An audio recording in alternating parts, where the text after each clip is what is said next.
Servicing the Aroma 1 dispenser with solid square wafer refills. These tools will be needed for servicing.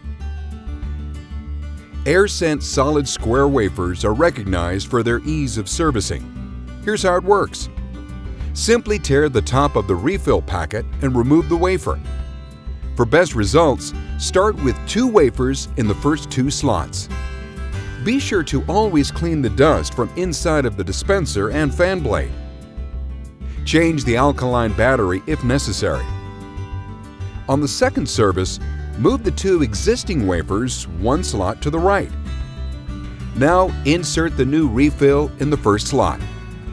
Then, on the third service and thereafter, you will need to discard the wafer furthest to the right. Move the existing refills 1 slot to the right and insert the new refill in the first slot. You should repeat this service procedure at least every 28 days. The convenient nesting refill tray features an onboard drip guard, ventilated refill holder, and an airflow retarder.